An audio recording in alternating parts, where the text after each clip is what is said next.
They are not only the best team in the league, but they are far and away the best team in the league. I don't think I've seen a team. You could say that. I don't think I'd see. I don't think I've seen a team this year touch the same planet. I'm gonna sit down and then you guys. Are we all in frame? Yeah. Okay. By all I mean two. Don't hit the table. We're Have rolling. you seen that video of that girl? And they're like, "This party's crazy," and this. I don't have it, but it's alright. It's like a 7th grade party where they're drinking Kool-Aid. Hello, everyone, and welcome to Season 2, Episode 7 of the insiDE Podcast. I know, it's completely different, right? We got a new set, folks. We're big time now. Money moves. We're way too big now. Yes, this is the insiDE Sports Podcast with the DE capitalized. It's Cole. Jordan on my left, Jordan on my right. That much hasn't changed.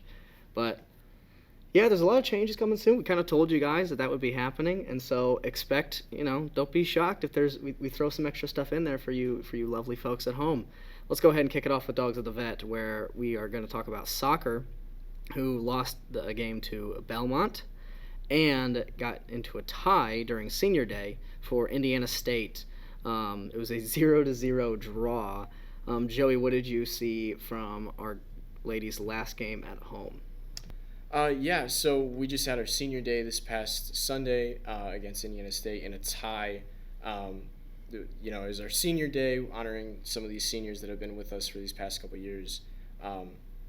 In a game that we outshot the opponent, we still didn't end up coming out with a win, but ties have been kind of a thing with us this year so far. We also lost against Belmont earlier in the week.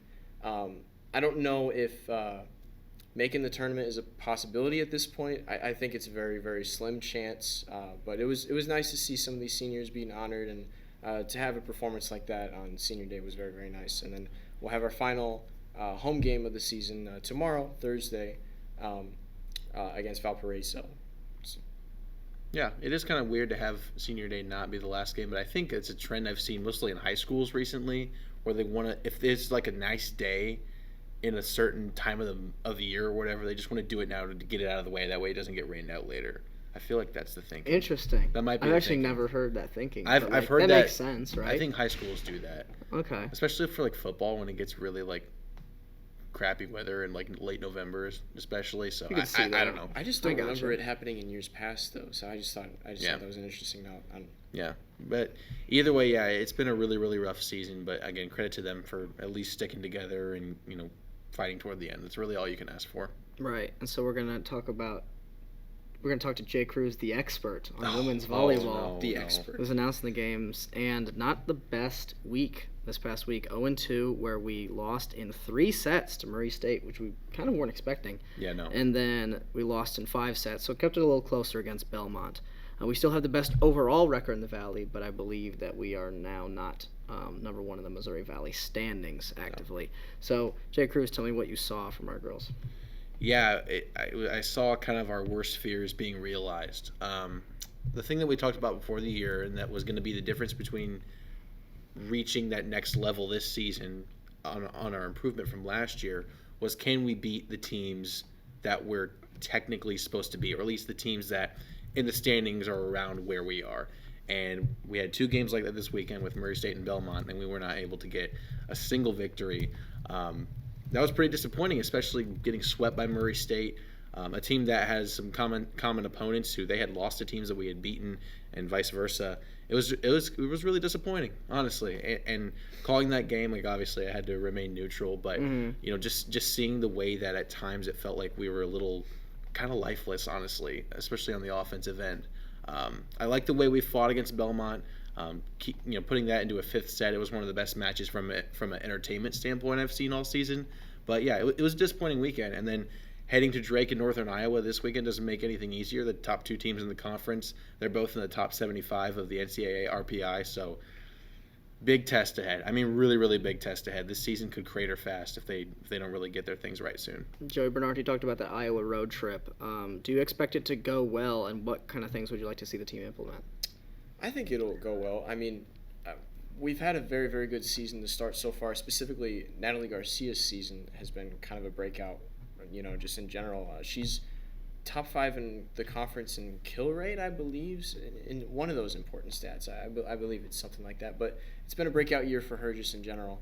And then some of the other younger girls, of course, as we have mentioned throughout the year, have been breakouts for us.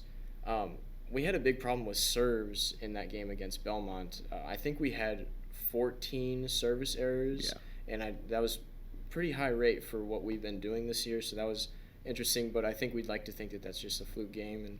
And just talking about that Belmont game in general, you can't win all these close games. You're gonna have some of those that you're not gonna come out on top of. So yeah, that's one thing if you've listened to one of these broadcasts, you've heard me talk about that probably like 5 or 6 times per match, which is how many service errors we have, and in a lot of these close games, I mean that's really the difference and how many points we end up scoring, and how close to 25 we're able to get because of those service errors. It's kind of alarming how many we have at times.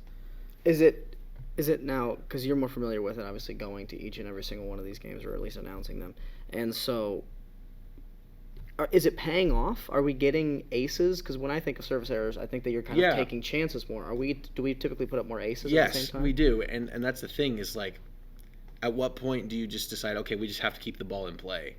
Because Emma Starmenska, a freshman, she is leading the team in aces, but she also has a lot of service errors as well. Natalie Garcia also gets a lot of service aces and service errors. So I'll be interested to see how their approach kind of changes as the season continues, because you can tell when they're serving, they are trying to get an ace. Like, they're not just serving to get it over. So it's that balance that some teams have a different philosophy on it that just seems to be ours. Gotcha. And, yes, folks, we went technically 0-4-1. But our SIU football team put up a big old stinker against Youngstown State. Youngstown State's just our kryptonite. Yeah. We can't get over the hump, clearly, against the Penguins. We lost 31-3. We dropped to only number 13, so it's not like we're out of the playoff picture. Nothing to really worry about there. So we sit at 4-1 and then 1-1 in Missouri Valley. We're going to be playing the newly inducted Murray State Racers this weekend, who are also 1-1 in the Missouri Valley. And so, Joey, I'm going to lead off with you. What did you see from this past weekend, and do you think we improve upon that against the Racers? I do, because I just believe that we're a much better team than Murray State, and I think all of us here believe we're a much better team than Murray State. Fluke game, is that kind of what we're just going to have to chalk it up as? We'll see. I thought it was interesting just editing the podcast last week in general. Hearing us talk about when was the last time Nick Baker had thrown for less than 122 yards in a game? He threw for 94. So in Jay Cruz's words, he said probably peewee football since the last time that he's thrown 122 yards. Peewee football probably. So I just thought that was so funny to me that we all were, without a doubt, he's going to break the record. Well, now we had to wait another week, so that'll be interesting. We allowed 7 sacks in that game. Obviously, he didn't have any time whatsoever to throw the ball. We couldn't run the ball either to even open up anything for him. So just a little bit like volleyball, this is kind of like our first bit of adversity on the season. And it's going to be telling about this team to see where they go from here in terms of taking this adversity and how they swallow that pill. And so, Jay Cruz, do you think that this is more of a fluke game, or do you think that Youngstown really harnessed some of our weaknesses and we could see more games like this as we go on through the season? We'll find out. And we'll find out this week again against a Murray State team. I almost did the same thing as you, Missouri State. Right. Murray State.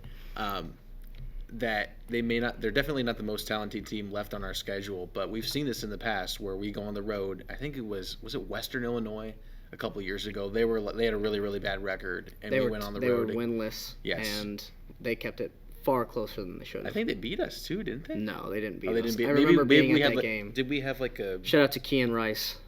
He's a Western Illinois guy.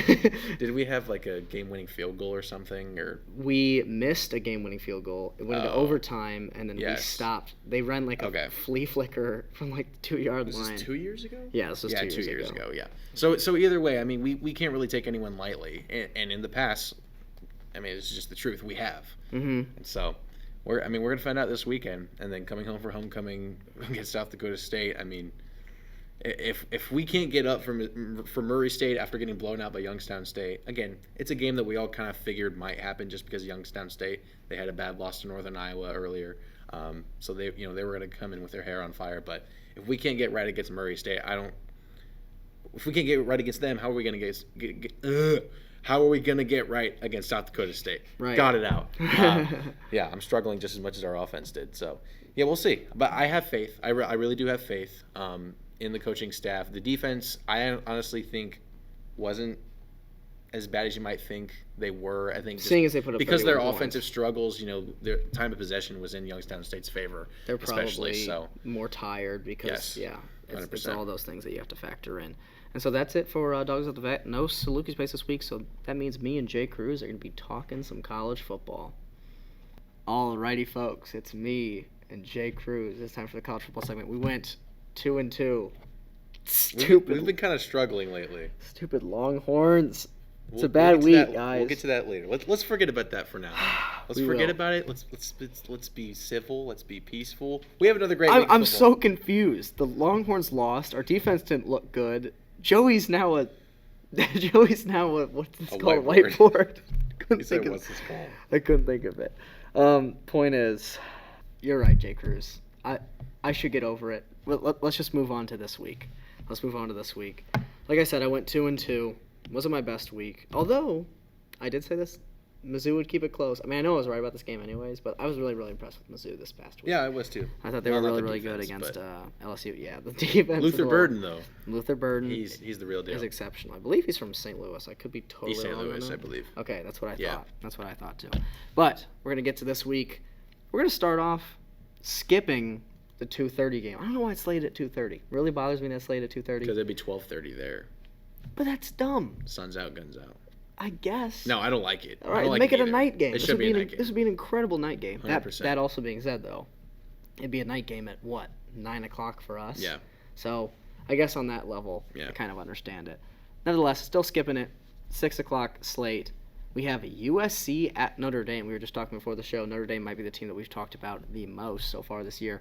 And for this one, it's really tough, right? It's going to be at Notre Dame. South Bend has already proven that they will show out for these games. But that was a South Bend team that was undefeated. This is a 2-loss South Bend team. But USC hasn't looked all that good either. Their defense can't stop anybody. No. But that being said, for me, I'm going to go with USC just because Caleb Williams is unstoppable. Their offense is just going to be far too good. Personally, I'm going to pick USC in this one, but not by much. I think that their offense is just far too good. And Jay Cruz, do you have a stat that maybe backs me up or that doesn't support me? Well, the stats, that's a complicated thing. Again, these are not my opinions, so I don't really feel that bad about it. Stats went 0-4 again last week. They are now 5-19. Awesome. It's like Justin Fields' record in the NFL. That's how bad these stats are. And so the stat for this one, I'm going to go back to the well. Same stat I used last week for Marcus Freeman. Because if it lost 1 week in a row, surely it can't lose 2 weeks in a row, right? He's 6-2-1 against the spread against ranked teams. And obviously this is a ranked-on-ranked matchup. A game that I would personally pick Notre Dame to win because last few weeks they've had to play really, really physical teams. Ohio State, physical. They're tough. Louisville, who may not be as physical. But But- how many sacks and tackles for losses do they have in that game? It A seemed lot, like they yeah. could barely gain any yardage. Yeah, and then Duke, who is a very, very underrated, tough team. They really, are. really good defense. Probably a top 15 defense in the country, honestly. I'd say so. So then they get to play USC, who is about as soft as it gets. Their defense is, non-existent is putting it lightly. Arizona just ran up and down the field on them at times. They got lucky to win that one. So, yeah, I like Notre Dame in this one, but again, given the way it's gone the last 2 weeks, I won't fault you for picking the Trojans. That's right. And so we move on to this next game. We have the U, or otherwise known as Miami, at UNC. I believe both.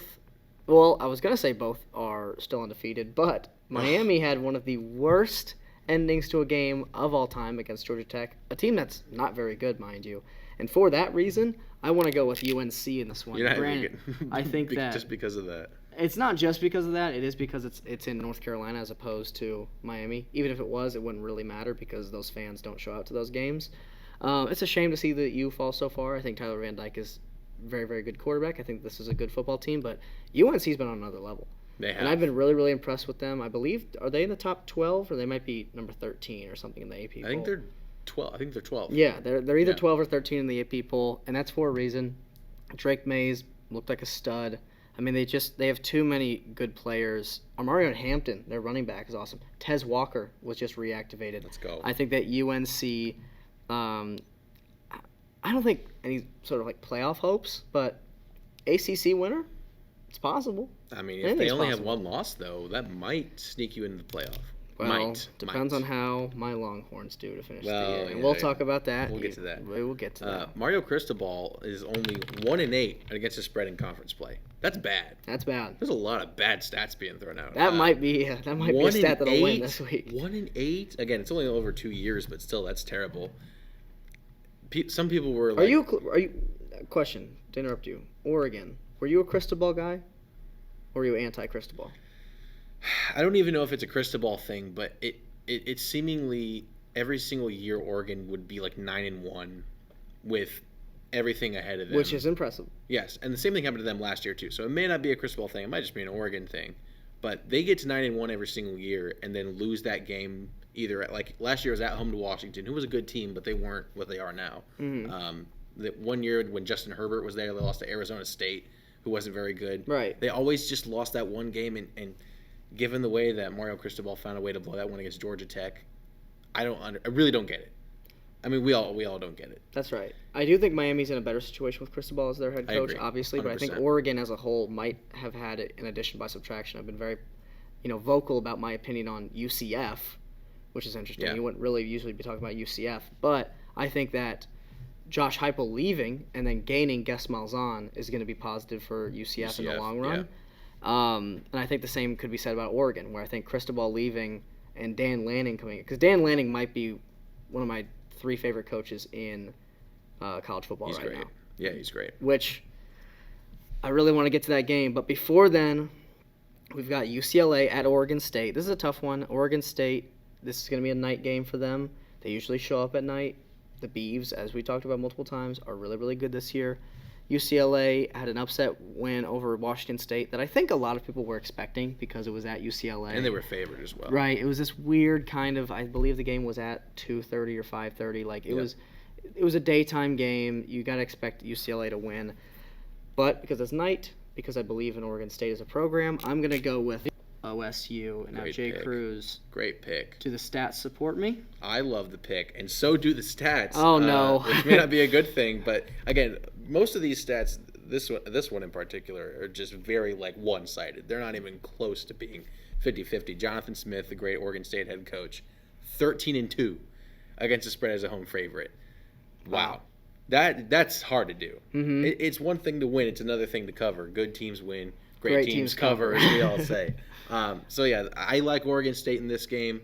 I'm a big fan of the letdown theory / not comeback, letdown theory, the bounce back theory. There you go. There's a lot of that this week here with like Miami, for example. If they do win, that'll be the bounce back theory. But with UCLA, this is the come down theory. I think Oregon State's a really good team as well. I do still worry kind of about UCLA's offense because they did get that win against Washington State last week, but they still were only scored 25-ish points against a not great Washington State defense. So I like the Beavs. I would say this is UCLA's best defense in a long time. It is, though. Yes. But that being said, right, they're just offensively, they're just not fully there yet. Yes. I mean, if Dante Moore was maybe a junior, yeah, that changes things. He threw a pick 6 last week, and they still found a way to win right by a lot. So yeah, I mean, again, that's credit to their defense, but I do worry about especially Dante stopping Moore. Cam Ward. Yes, and I do worry about Dante Moore going on the road now at Oregon State, which last time he was on the road at Utah threw a pick 6 on like the first play of the game. So yeah, he did not play very he'll be a well really that. good player. Like, I mean, he probably already is, but like he'll be an elite player one day. But he's having some freshman issues. That's right, and he's no Arch Manning. He's no But, Archman. He's starting. Well, whatever. It's relative. We're gonna get to me and Jay Cruz's. I think for me, I'm probably most excited about. I'm more excited about this regular season game. The only other game that comes close to me was Texas-Bama because I'm a Texas fan and was looking forward to it. In terms of good football, folks, turn on your TV at 2:30 Central Time. I mean, this is going to be really, really awesome. I love Dan Lanning. I love Kalen DeBoer. That's how you say his last name. Yep. I love both their quarterbacks, Bo Nix and Michael Penix. The weapons that each team has for Oregon, it's Bucky Irving. It's guys like Troy Franklin, Terrence Ferguson, right? When he comes to Washington, Rome Odunze, Jalen McMillan, Yep. Jalen Polk, two Yep. Jalens on that team. I think that this is going to be an absolute. It's weird because both the teams have really good defenses too. Yeah. Like I don't know what to expect from this game. My guess would probably be a 38, 35-ish finish. Yeah. And I think that with it being in Washington in the last year of the Pac-12, right before we go to the Pac-2, Yep. this is kind of like the last time these guys are going to be facing off against each other. This is an underrated rivalry. Like these two schools hate each other. Yeah. Like a lot. And so for that reason, it's probably the best rivalry in the Pac-12, unless something's slipping out of my head. I'm going to go with Washington in this one. Like I said, I've loved Dan Lanning, but Oregon, to me, to go on the road, like I said, last Pac-12 kind of game. If I was a fan, I'd be hyped for this one. So, me, I'm going Washington. Do the stats support me, and do you support me, Jake? Stats do support you. No! I personally am still 50-50 on this game. I actually kind of lean Oregon because I think their defense is just a little bit better than Washington's, but that's really it. I still have no idea. Kalen DeBoer is 7-3 against spread as a home favorite. They are currently favored by a field goal. The Huskies are. I have no clue how this game's going to go, but sometimes those are the best games to watch because any result's going to surprise you, right, when you have no idea. So easily one of the best games of the year. The Pac-12 still has a ton of great games coming down the stretch as well, but I would say we would probably all agree as a nation these are probably their two best teams, at least to this point in the season. So what an incredible game this is going to be. Question. Either one of these teams, I think there's 6 and 7 in the AP poll or something along those lines. Yeah. If they win, whoever wins this, where would you put them? They'd be right behind Georgia and Michigan for me, probably. I might put them Honestly. over Michigan. I'm not even going to lie. Maybe. I think Yeah. that, Again, the thing with Georgia and Michigan is like and I've started to kind of have this theory myself, which is like until they lose, I'm not going to put them down. Yeah. Because especially in these last couple of weeks, both teams look like they've gotten better as the season goes on. Georgia thrashing Kentucky, Michigan pounding Minnesota. Again, it's like those aren't really like impressive wins, but that's what you're supposed to do against teams that aren't very good. That's right. So yeah, I mean, I would probably put Washington top 4 at least. Yeah. At least top 4. And if Oregon wins, you'd put them at 3? Because you think I would also- you think Oregon's a little better right now? I'd probably put them also 3 or 4. I'd probably have them. Again, this is my rankings, so Right. I would probably go Georgia, Michigan, Oklahoma, and then one of these two teams. But again, it's all interchangeable, and the season's going to play itself out however it will. But yeah, Interesting. and I don't think the loser of this is not by any means out of the playoff hunt either. Really? You don't think so? The loser of this, I feel like again this that's is only one huge. loss. Well, if you're projecting forward, they might lose another game. Right, that's what But I'm saying. I'm saying with one loss, neither of these teams are out. Like I'd say, if they yeah. run the table, they're going to get into the playoff. I'd say definitely. My thing is I really don't want a loss here because of how No. competitive the Pac-12 is. Definitely. Like, because then you're looking at the rest of the season and you go, okay, now we actually cannot lose. But maybe that's even more inspiration, right, to kick some butt there in the season. Definitely. Very interesting kind of team perspective there.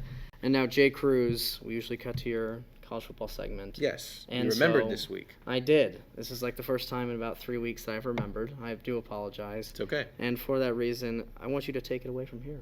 Yeah, so for my college football segment this week, I know all of you at home have been waiting for this. If you pay attention to the show and you watched the games this past weekend, particularly that biggest game at 11 a.m. Central Time was the Texas Longhorns versus the Oklahoma Sooners. Another incredible game in that rivalry. Although it does seem like most of the time when it's in incredible games, it involves Oklahoma coming back to win the game, and that's what happened in the final minute at the Cotton Bowl on Saturday. Basically, Cole, I just kind of want you to go through what you're feeling right now. Like, again, I know I was with you. You were in a lot of pain on Saturday. How are you feeling now after having a few days to think about it, kind of come back to yourself, maybe look ahead at the schedule a little bit? Because we just talked about how Washington and Oregon, they need to win this game because then they can survive another loss down the road. Texas, because they lost this game, look ahead at their schedule. I don't really see another team beating them, but I guess how are you feeling? I think, well, one, this is a scar.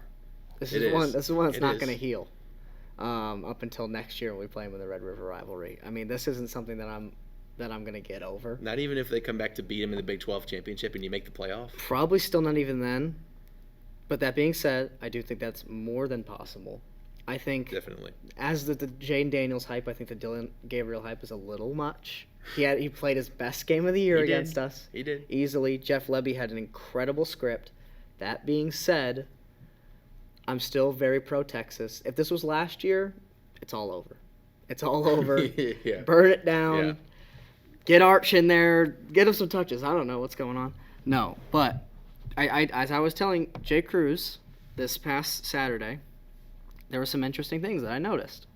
And for one, as I told him, we were down by, I believe, 10 somewhere in the third quarter.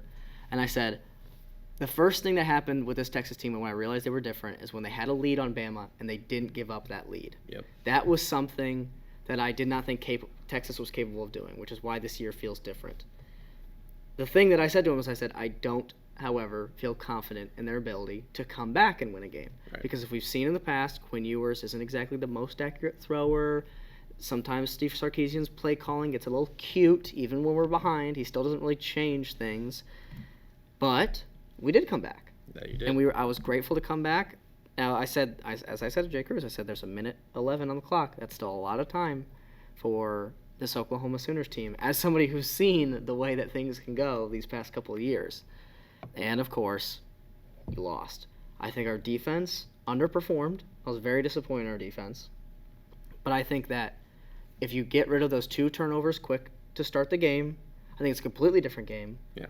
And this is a Texas football fan argument right here. However, Oklahoma played their best game of the season by far. That was an A-plus game. Definitely. Texas played their C-minus game. They did not have the best game. They probably underestimated Oklahoma because they saw them only put up 17 points against the Cincinnati Bearcats. And we said, we're a different Texas team. It doesn't matter that even Ryan Watts is out with an injury, who's a really, really impactful defender for us. Yep. Who we were missing. We said, it doesn't matter. And we ended up losing. But we only lost by 3. So when you look at that, you look at Oklahoma A-plus game, Texas C-minus game, and we still kept it within 3.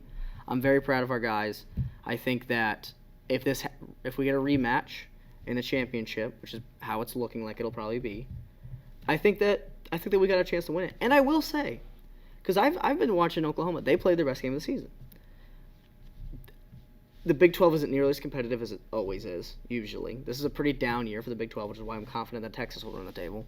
But I could see them losing to a Kansas State. I mean, they're the number 1 weakness, and they still got to play them. Yeah. I mean, we might not even have to face Oklahoma again this season. And granted, I'd like to get that dub over them, but they are also the team that I'm most afraid of, seeing as the rivalry is still very, very hot between the two. Right. So I think it's up for grabs. I think that our playoff hopes are still alive. I'd still take a 1-loss Texas over a 1-loss, let's say, UNC.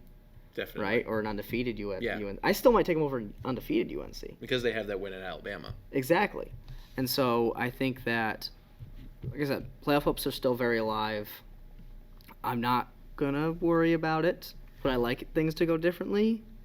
Yes. Especially because I feel like this is a different team. Like, I thought that this was the year that we were like, oh my gosh, back-to-back Red River rivalry wins. When's the last time you could say that? But that's just my current take on the situation.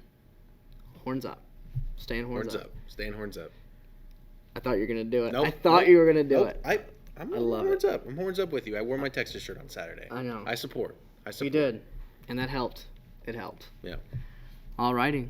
And so that's it with me and Jay Cruz. And now they're going to talk playoff baseball, which you would be surprised that I've actually been watching a lot this year.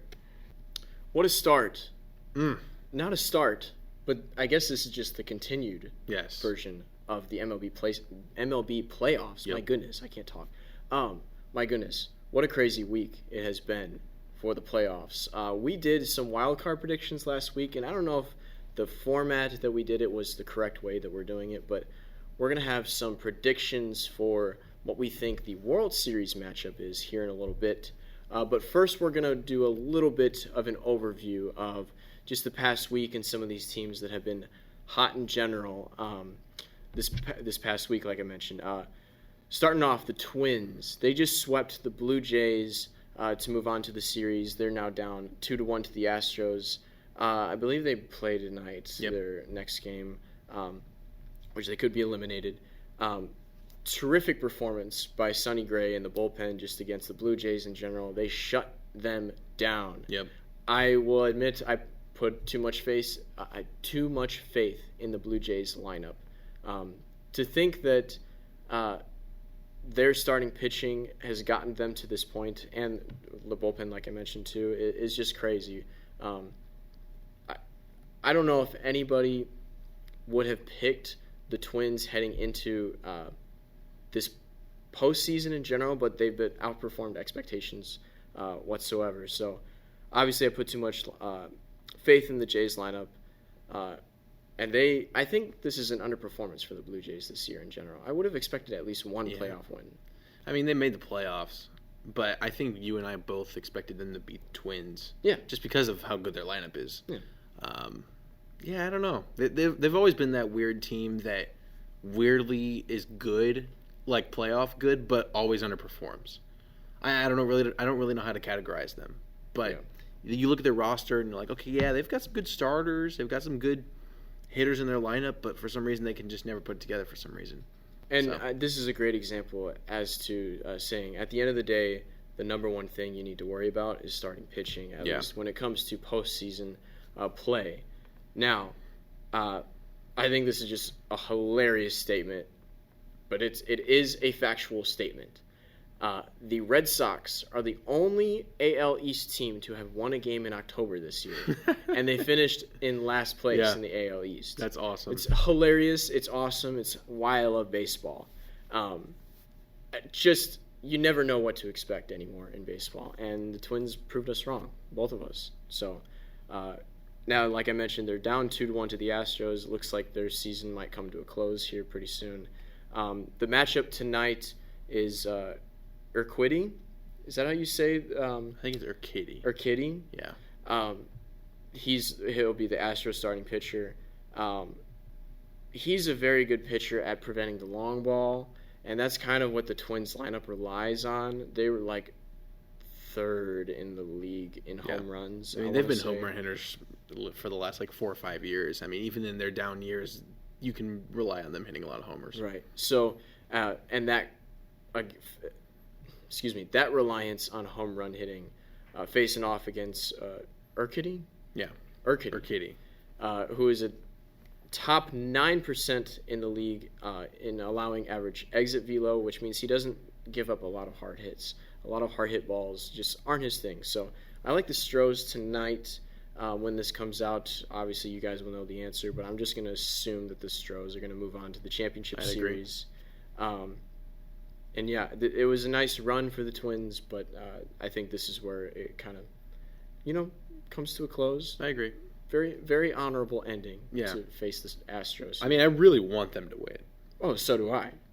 I would love if the worst way. In the worst way. Yeah. Because those cheaters can't get away with it anymore. How do you get caught cheating and are still just... I mean, I'll say it every week, and I will continue to say it every week. How do you get caught cheating and are just as good in the years after?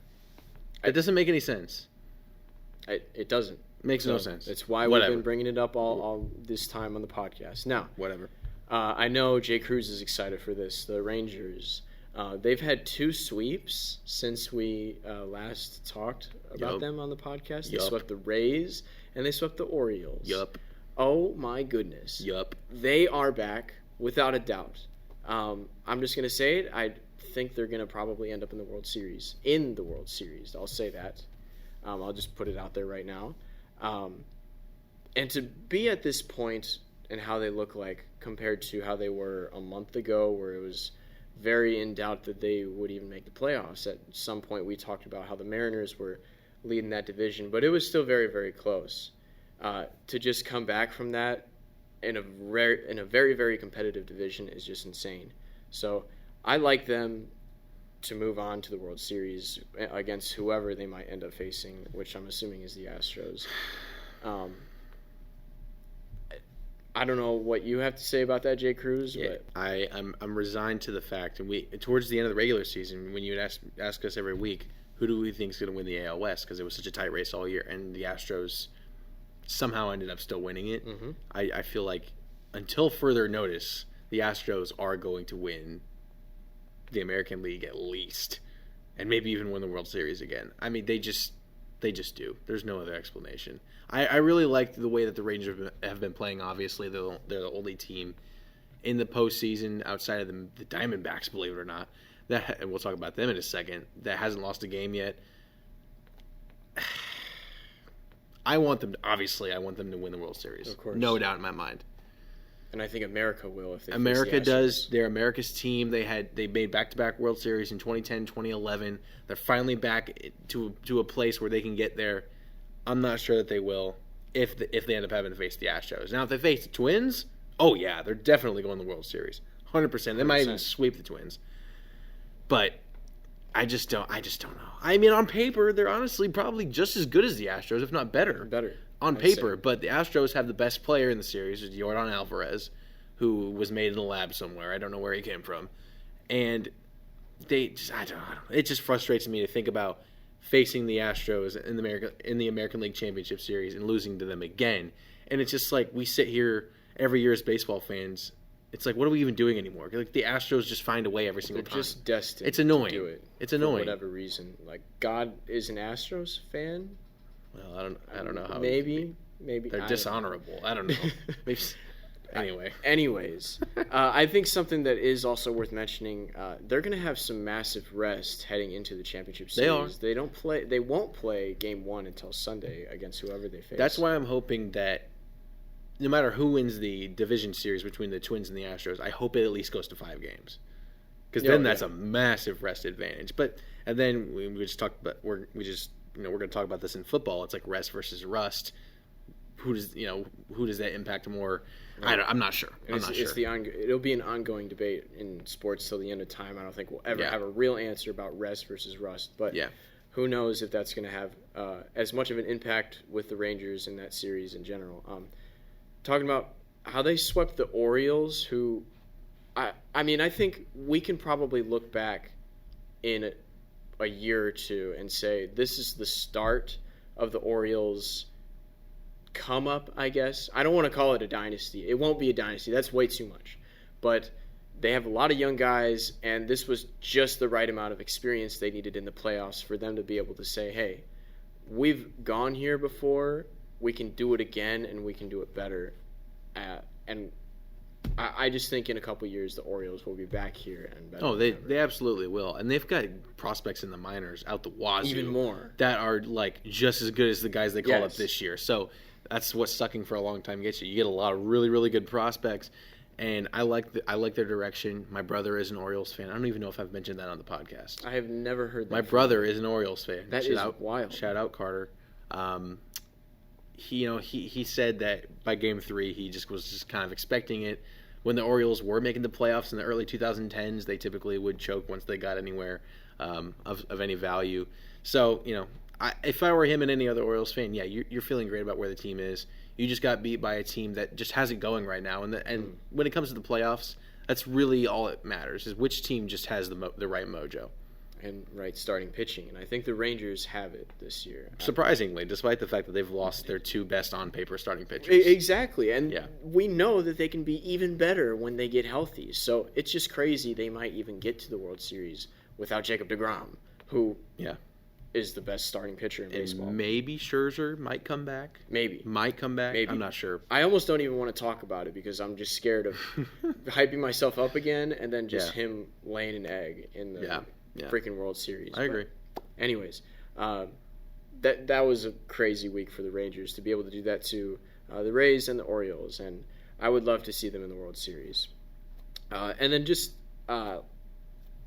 one last thing about them, I guess, in general, I want to shout out Jordan for jumping on the Rangers train early on in the year. I remember he was talking about this early on, late season 1 of the Inside Sports podcast. Yes. How he loved the Rangers. I didn't even pick them for the division. I think you did. Maybe over the I did. Astros. I'm not even sure. though, of course, that's not how the result happened. But you were on the train, is my point, and it's turning out. So what can I say? I did the exact same thing in 2022 with the Padres when they were kind of slumping middle of the season. And I'm like, you know what? I think this team's got some star power. Now, they ended up making the NLCS, But, based on where they were, I don't think – and they ended up beating the 111-win Dodgers in the playoffs, which is really, really cool. So our Cubs disappointed again, which I didn't even want to say their name on this podcast. But the fact that I've been able to hitch my wagon to a couple of, teams with actual, talent and really good coaching especially. Shout out Bruce Bochy, too, by the way, the Rangers manager. If people might recognize that name. He was the manager for the Giants when they won all those World Series. So they've got some guys on the coaching staff and on the field. But yeah, it is fun to be able to watch playoff baseball with something on the line.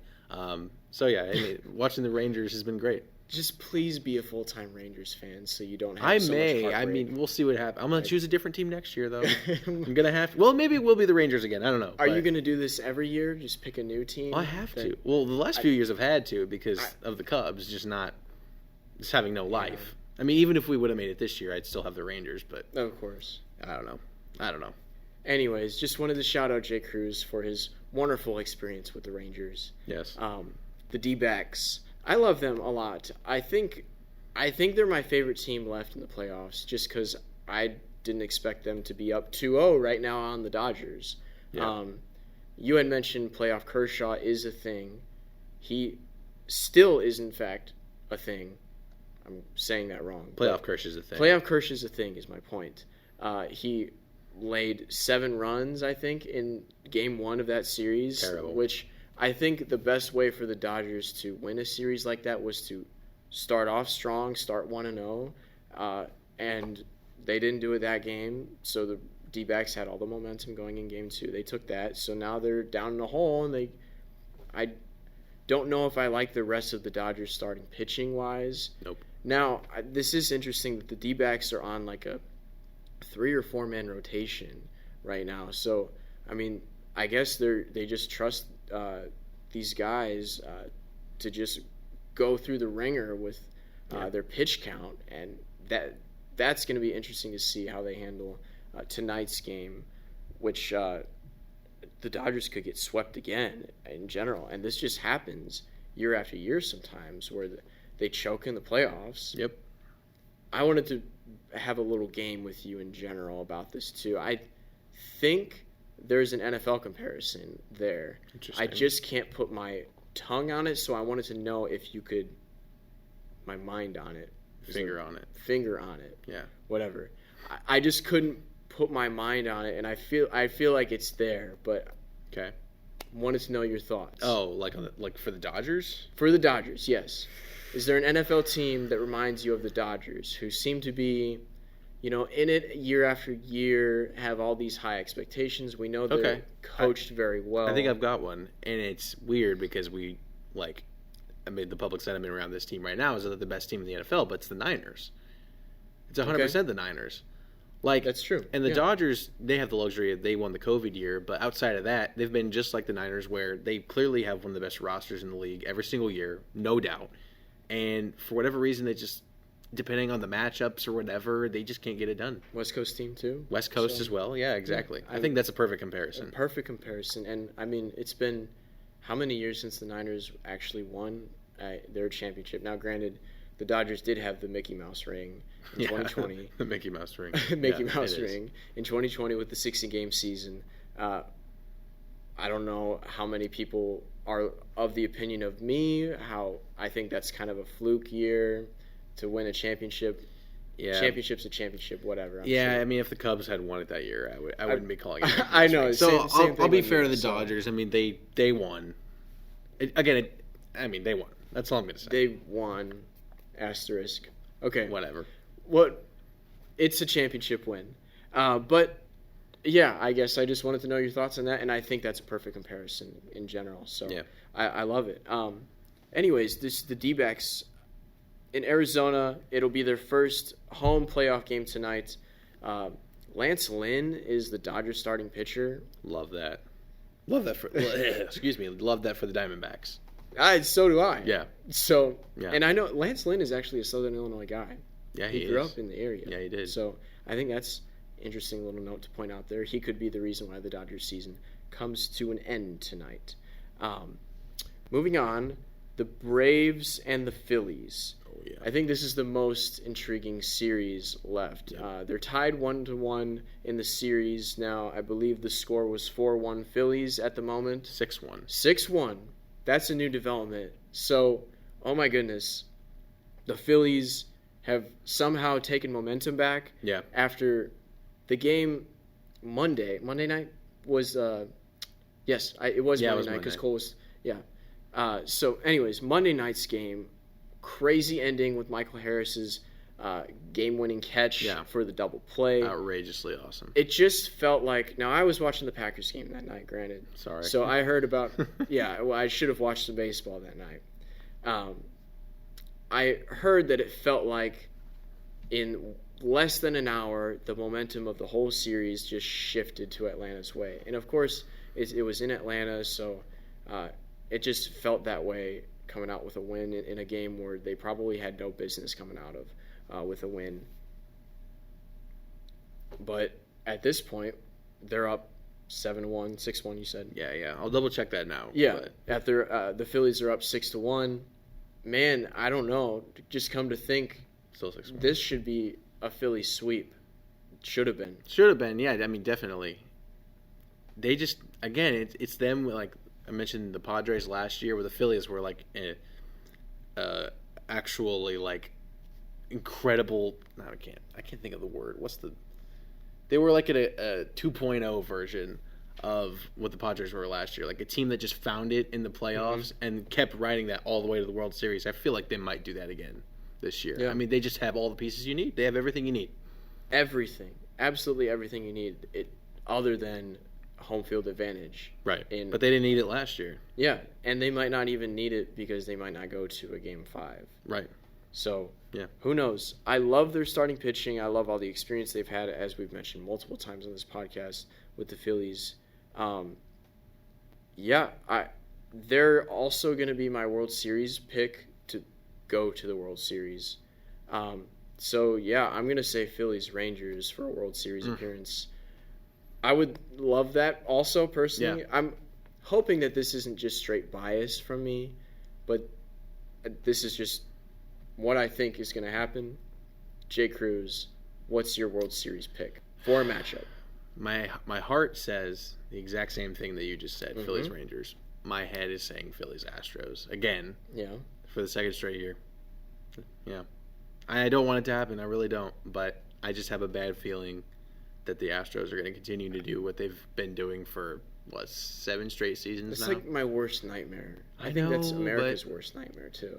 But they're inevitable. They are Thanos. They are inevitable. They're going to snap. The Astros are inevitable. Yep, and they'll just be right there once again. So, okay, well, I like it. I hope that the Rangers come out. So, okay, let me put the question out there. In a Phillies Rangers World Series, who do you think would come out on top? Probably the Phillies. You think the Phillies would? Yeah. I do too. Yeah. I think if they get there again, too much firepower, experience as well. They were just there last year. That's really all it comes down to for me. Yep, I would totally agree.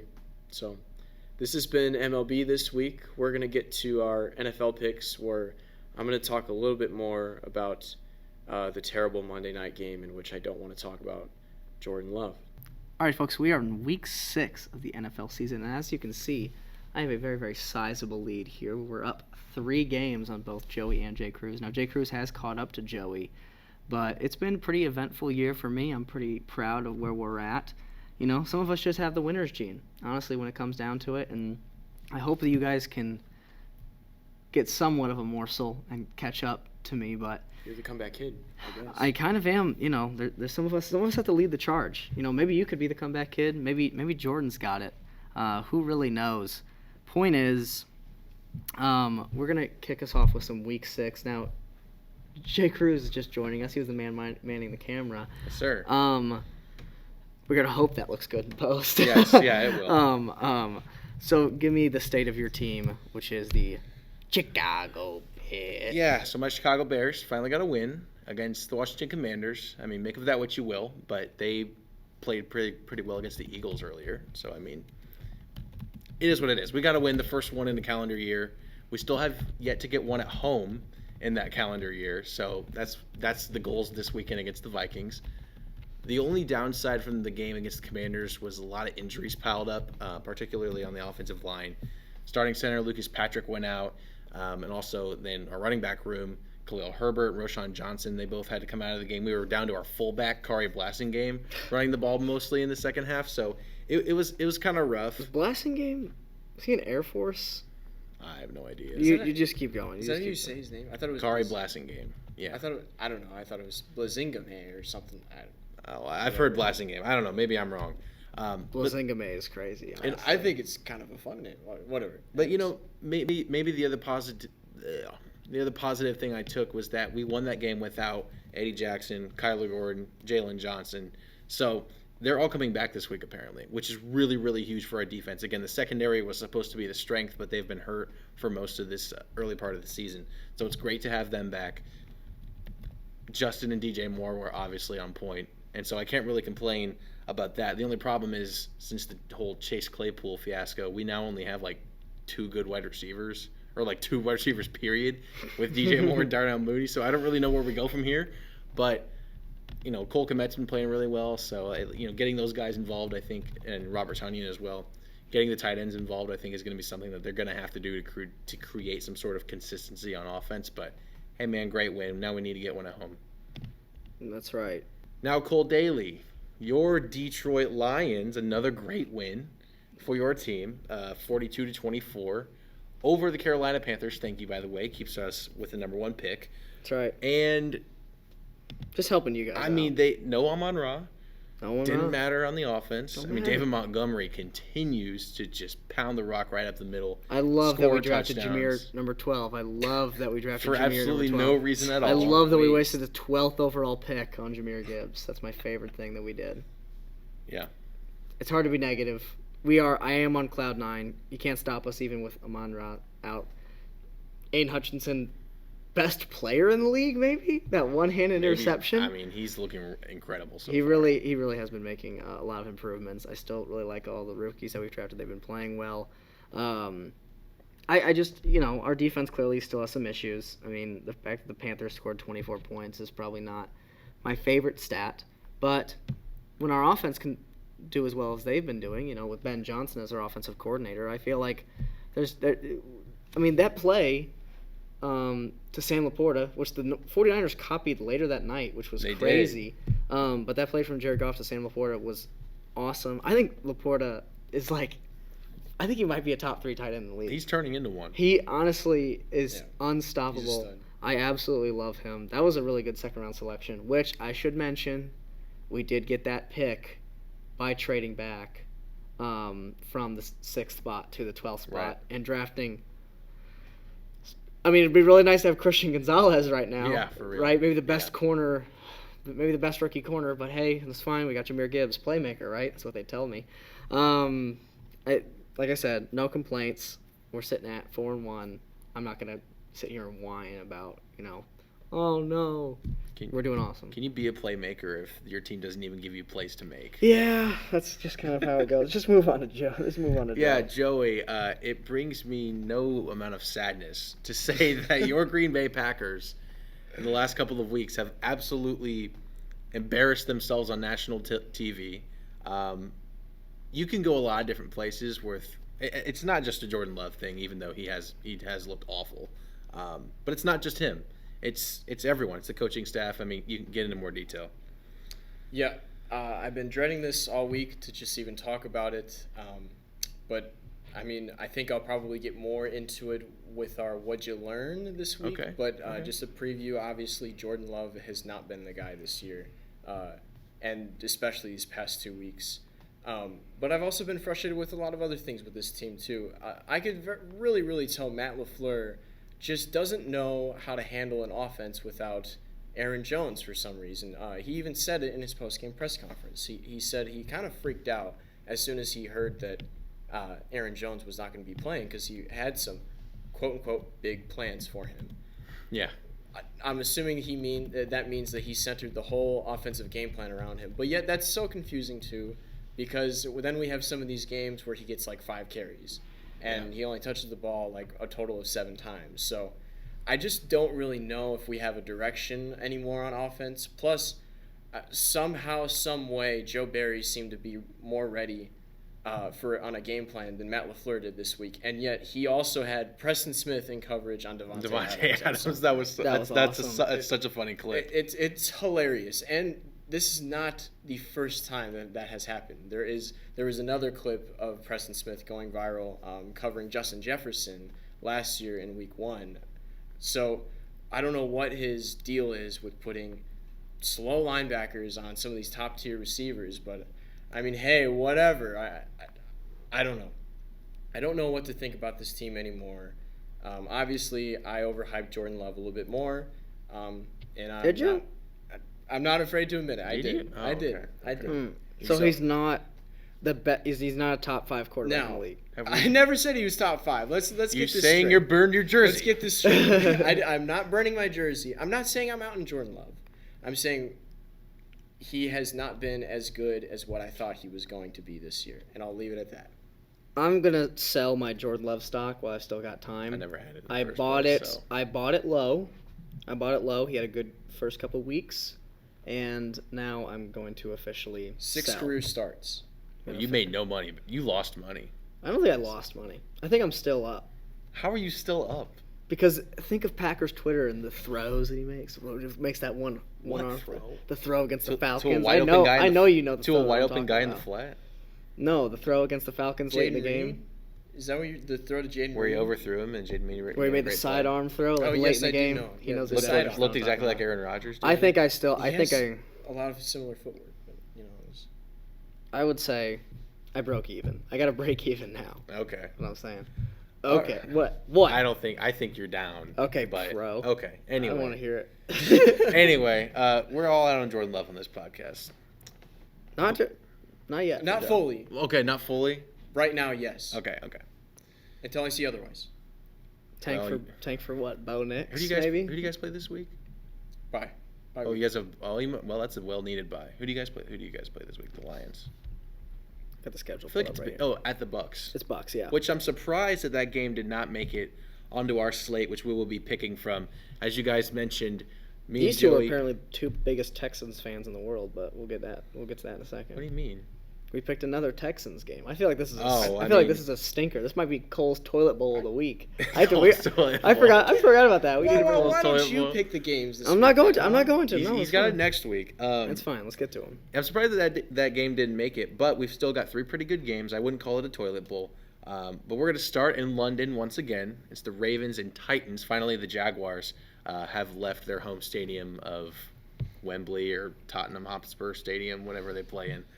Ravens coming off a terrible loss to the Steelers in which Lamar Jackson almost single-handedly blew another game. Now, granted, T.J. Watt took over and, the Steelers Are we going made to talk about the plays, drops? Are we going to talk about the drops? also was a lot of drops as well, but he did throw some bad picks. I mean, they were just bad. Everyone was bad.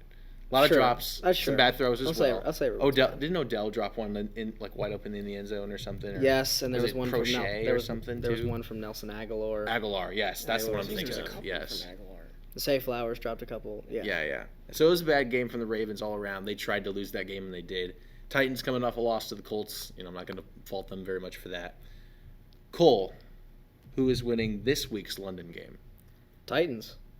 I think that the Ravens have looked like a dumpster fire so far this year. I think that, like we talked about, I think they'll probably want to have a bounce back game.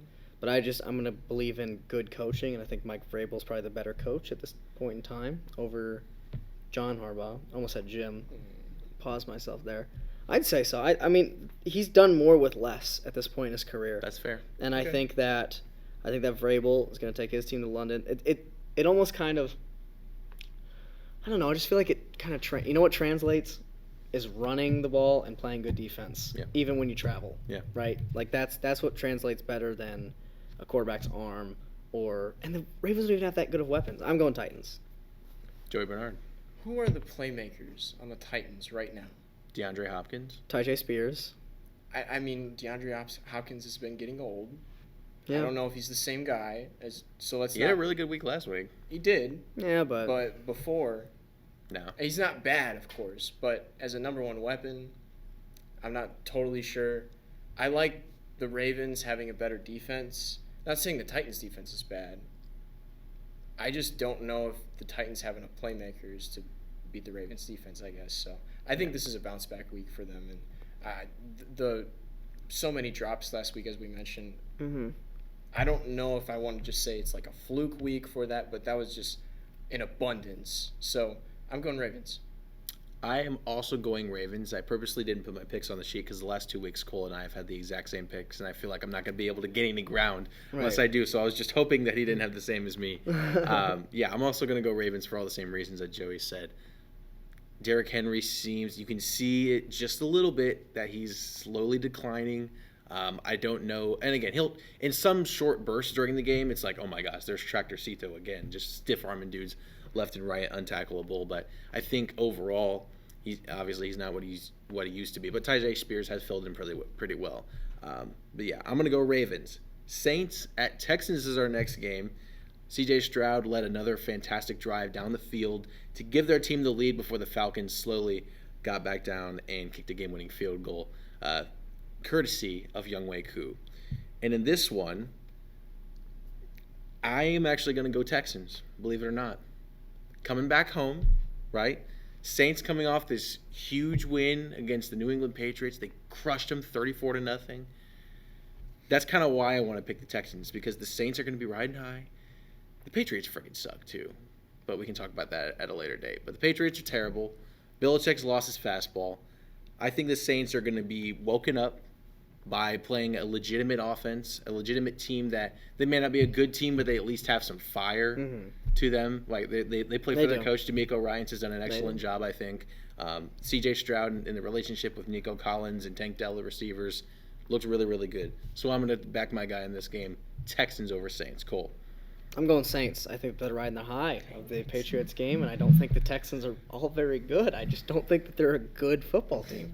I think that they've shown quality. They've shown a relatively bright future. But when we talk about a team right now, give me Saints. Give me a team that's solid. They've just got nothing but solid players at kind of every position. I'm gonna go with solidarity. Do we think Falcons or Saints in the NFC South? Or Bucks? If the Falcons had anyone at quarterback but Desmond Ritter, I'd say the Falcons. But I hate Desmond. I don't know. Ritter. Sorry, Desmond. And not that Derek. Actually, I'm not going to apologize. I don't like you very much, Desmond. I don't think you're a good quarterback. Jay Cruz, you really had me going there when you were talking about the Texans. Pause. You were talking about the Texans a little bit, and that I don't know. I almost want to do a live switch, but I'm gonna go Saints. I think better defense travels better, and this is a home game for the Texans too. And of course, I picked the Texans last week, and they proved me wrong. I thought C.J. Stroud was going to go off for a lot more than that. I think it was 19 points they scored, which I don't know. I put a little bit more trust than I should have. So I'm just going to go Saints mostly because the better defense, and I picked the Texans last week, and I shouldn't have. Great weekend from Chris Olave, by the way. Didn't talk about that, but I feel like he had a good game. Yeah. Just in terms of real solid. I like him as a target. I know that's nothing. That's saying absolutely nothing. Is that a passive aggressive? It wasn't. Shot at I'm just saying. I don't know. I'm just saying. Great game from Chris Olave. I Shout really out like. CO2. I think Derek Carr and Chris Olave have a real connection. They do. No, they definitely do. Right. That's for what I'm saying. Final game. A game that I don't know if you can't say loser leaves town because neither of these teams have bad records per se, but these are probably two of the phoniest teams in the NFL. The Cowboys. Oh, wow. Who really? This is the phony bowl. You had the toilet bowl with you said it was Saints Texans. This is the phony bowl. The Cowboys and the Chargers. The Cowboys obviously getting destroyed by the Niners last week. Chargers, I believe, were on a bye. Joey, I want to hear from you first because I'm still kind of going back and forth on this one. The phony bowl. I mean, listen. I kind of agree with Jay Cruz in a way, especially about the Cowboys. I mean, look who they've played. The Giants, Jets, Cardinals, who they lost to. Yeah. And then the Patriots, who are just a dumpster fire now. Yeah. Which everybody knows who've been watching the podcast. That was the game that I had my famous Bill Belichick masterclass take. And then they come out like crap against the Niners, who are, I would say, the best team in the league right now. Yeah. I just don't know at this point if they can beat like any good team per se. So Makes sense. I have to go Chargers in this one, but I'm not. That's not because of confidence in the Chargers. That's because of my low confidence in the Cowboys. Cool. I'm still relatively a Cowboys believer. I don't think that they're going to make it to the Super Bowl or anything like that. But from every game that I've watched from the 49ers this year, they are not only the best team in the league, but they are far and away the best team in the league. I don't think I've seen a team. You could say that. I don't think I've seen a team this year touch the same planet that 49ers are on, because they're so consistent. Every player that's been there, aside from Brock Purdy, has been there for X amount of years. It feels like it feels like their team is just so cohesive. There's no now they got a new toy to play with, which obviously that's fun with a guy like Christian McCaffrey, who's probably their most recent pickup. But you can't stop them. You can't stop Kyle Shanahan's offense, and then their defense is just as reliable. Fred Warner's one of my favorite players in the league. And so I think that getting blown out by the 49ers, I don't even hold that against teams anymore, because that's just what happens. So personally, I'm going to go Cowboys. I'm not a believer in oh my gosh, what's his name? It's the Chargers head coach. It's totally Brandon slipping. Staley. Brandon Staley. Thank you. I want to say Brandon Haley, and I was like, that's not right. Brandon Staley, I mean, he's awful. They haven't really opened up Justin Herbert in the passing game like I really want them to, which I thought Kellen Moore could do. Which, speaking of which, Yeah. I guess it's kind of a revenge game for Kellen Moore in a weird way. Definitely. But I'm gonna go Cowboys here. I think they're just better. I mean, it's weird to say that they're better coached, because I don't even know if that's necessarily true. I'd say this is probably like in terms of Phony Bowl, I think it's the coach who's on the hot seat bowl. Yeah. Like, Potentially. I mean, yeah. you're telling me Cowboys win this game. I'm considering firing Staley 9 games in. Like, I don't know. I would have fired him this year, but what do I know? Point I do want to make: the Chargers are coming off of a bye, 15 days of rest, and they play Monday night too. So it's not that the Chargers have a good home field advantage, but it's in LA. Yeah. So it'll basically be a Cowboys home game. Yeah. It's a Cowboys home game. Yeah. Chargers might be rusty. Who knows? Rest versus rust. That's right. That's the debate. Right? I am going to stick with Cole on this one. I am also going to go Cowboys. In a weird way, again, this just seems like a Cowboys win. I'm just visualizing it right now. I don't see Chargers beating the Cowboys. I just don't see it happening. Right? Like, I just don't see it. Is this I feel like Micah Parsons might have 3 sacks. This is the Monday night game, right? Or Yes. Sunday night? Monday. Monday night. I thought the Monday night game It's Monday. was Bills and Giants. No, I mean, I got it right here. it's Monday. Well, I'm dumb. I don't know what Point Bills is, and Giants is. I mean, prime time. Like, I just feel like this is not exactly like the Cowboys are the best prime time team in the league. But when's the last time that the Chargers showed up in prime time?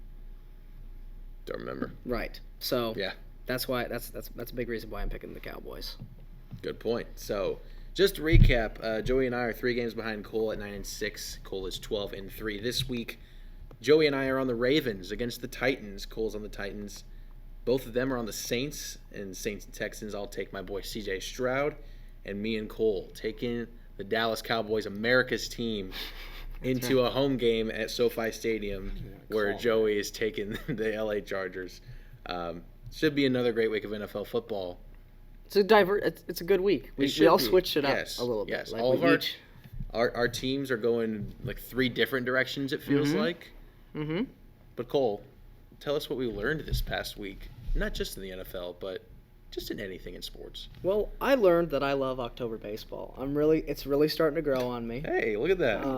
I'm sure. That puts a smile on my face. Right? Look at that. This is the first year that I have a roommate who's an avid baseball fan. And I said, you know what? I'll sit down. I'll watch it. And I caught myself. It was Thursday night. Now, granted, it was because it was a dumpster fire Packers versus Raiders game. But Yeah. wait, that wouldn't be Thursday. Sorry, Monday. I don't know why I said Thursday. The Monday Night Football game. And I catch myself looking at the TV watching the baseball game instead. And I believe it was that Monday night. It may not have been. But the game specifically that I'm talking about is Braves and Phillies. And I'm sure a lot of you at home have seen the finisher to that game. It was absolutely awesome. Beautiful. I feel like Castellanos hits it. And who went out and caught it? Because I don't know that guy. Michael Harris. Yeah. Michael Harris goes out and catches it. and throw. I'm not gonna explain the play. Go watch it. Yeah, just go Point watch is, really, really good ending to the game. It was really, really fun to watch, and I'm becoming a big fan. I'm rooting for Rangers. I know that. Rangers, my Rangers. That's what I was gonna say. I feel like Jay Cruz is kind of riding the Rangers right Just now. last night, we're taping this on Wednesday. Last night, swept the Orioles. That's right. Who were the number 1 Very seed. nice. Let's Mhm. go. Love it. I think. So I'm gonna give my take right here because I know that you guys already did yours, but I think if I had to pick my World Series face-off, it's probably gonna be. I'm gonna go Rangers. I hope they beat because I'm picking the Stros. I think it's probably Rangers versus Stros. Yeah. And then I'm probably gonna pick Rangers. Probably that's me putting my bias into it. Sure. It's also putting the Jay Cruz bias into it because I want to see my boy winning. Rangers. And then I'd probably go on the other side. I gotta think. It's probably gonna be Diamondbacks because they're up 2-0 at the time of filming. I don't really see the Dodgers making a 3-0 comeback. And then I can't remember that. Oh, it's Phillies and Braves. Yeah. The Braves are kind of. It's probably Braves. I'm gonna go Braves Rangers World Series with the Braves winning. That'll be a fun World Series. It would be really It'd fun. be a beautiful World Series. That's what I want. Love it. Joey? Love it. Oh, I see what wow. you did there. I didn't even mean to do that, but that has a lot to do with what I wanted to talk about, of what I learned this week about Jordan Love. Jordan Love to come out on basically 10 days rest and to perform like that made me cry, basically. Not actually, but I cried on the inside a lot because a piece of me just broke. And I think this just shows, I guess, me as a Packers fan since age 9, I have been absolutely spoiled with the type of quarterback play that I have seen out of Aaron Rodgers. And even before me, Packer fans who watched Brett Favre for the 20 years prior to that. To come out and see this and to actually think, dang, we really, really do need to draft a quarterback this upcoming season was just one of the most depressing things to feel coming out of a game. So that game broke me. So I guess the thing that I learned was Jordan Love isn't as good as I anticipated, as I mentioned earlier. And I might hate football. So Welcome to Purgatory, Joey. There you go. We're glad to have you. The thing I learned this week, it's college football related. Most of my stuff's college football related. I don't really know why. Same but here. That's just my favorite I sport. said, so that's let's probably switch why. it up this week. I said, let's talk about baseball. I said, Cole Yeah, there you Bailey. go. But it's just one thing that really, really stuck out to me. I noticed that in the ACC, there are 3 undefeated teams currently, Cole, right? It's Florida Uh-huh. State, North Carolina, and Louisville. Mm-hmm. All 3 of those teams, none of them play each other. Did they really? None of them play each other. I looked Wow. it up. I'm very well researched on this. Interesting. Surprised you. None of them play each other, and I would figure Miami might be the only team that could mess this up. But I figure that they would be all of them will be favored in the rest of their games in the regular season. There's a chance, a small chance, we could be headed for 3 teams with undefeated records at the end of the regular season, and obviously only 2 make the championship game. What would they do there? Because I looked at all the tiebreakers, and it's like best record against common opponents. Will they play most of the same opponents? Okay, best record against each other. Well, they don't play each other. Right. It's like I don't know what they're gonna do. The last one that they could do is like the commissioner draws a name out of a hat, and that's who goes to the championship. That'd be awesome. That would be hilarious. I say send 3 teams onto the field. I say see how that goes. That probably would not turn out very well. But if that does happen, that will be one of the crazier weekends in sports. Now, again, I'm not predicting it to. I'm shocked none of them play each other. That really is crazy. None of them play each other. Wow. I couldn't believe that. It is interesting. And again, I think they all will be favored. Again, the 2 teams that I think could mess this up are Miami and Duke. Pending Riley Leonard, do we know about him? He's just in a weird spot. I don't know. right I don't trust that team. He's in that like Saquon Barkley thing where it's like, so he's out for a while, but like he might be back in 2 weeks also. Yes. Like yes. he's been questionable on my fantasy football team for 5 weeks. It now. hasn't played. Exactly. Yeah. So with that being said, anything else that you had to add, Jay Cruz? Nothing else. That's right. And so with that, folks, this has been Season 2, Episode 7 in the new studio. Please be sure to give it a like if you like our new studio, both on Spotify and on YouTube. And if you're listening to this on Spotify, please be sure to follow us. And then if you wouldn't mind on YouTube, subscribing and hitting that bell notification so that, YouTube will let you know when we go ahead and post.